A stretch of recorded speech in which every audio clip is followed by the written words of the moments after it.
And that's kind of what, and that's kind of where and that's why when you see the R-rated version of Rebel Moon, you're gonna be like, fuck, this is heavy metal, like come to life is really what it is. And that's kind of what I really wanted to do. That was the thesis of my whole, like, me being turned on by the sci-fi. Because like the thing you can do, I feel like the thing that you can do with that format was you could really deconstruct sci-fi. Like we always talk about, like I said this at the Directors Guild, like when Luke Skywalker walks into the cantina and like is confronted by Walrus Man, like, is that sexual? Like, is he like, he's fucking with Luke. Luke's like some farm boy in this bar, in this rough bar.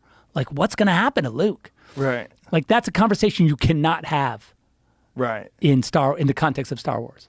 Right. Right. There's no chance. Right. Like, that's not going to, but like in heavy metal, that's real. Yeah. That threat is real. Yeah. You know, and it's not anything other than like a naive farm boy walking into like a gritty city bar that he doesn't know what the fuck, he's out of his element.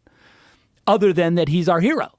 Right. And he's got to go through a crucible and he's got to learn, you know, he's got to like, these are the like Joseph Campbellian parts of his journey. Mm-hmm. So anyway, that's kind of what, it's cool because, you know, I've always been like the hugest fan of heavy metal. I think it's like it was the coolest thing. Heavy metal was amazing. It's like, it always like made me, it kind of broke me for comics a little bit because, you know, it was always like super sexy and super violent. Mm-hmm. And so you'd get a normal comic and be like, when are they going to start fucking? Because, you know, it's... Yeah, it was always sexual. And there was one that I remember was like very stunning to me, very shocking when I was a kid. And it was pretty sure it was heavy metal, but it was one of those genres where it was a guy and his wife started a relationship with a robot. Oh yeah, cool. And he tried to like fight off the robot, and the robot broke his arm with his big dick hanging out. Like the robot had like this big giant flaccid dick, and he broke the guy's arm and was like smiling at him.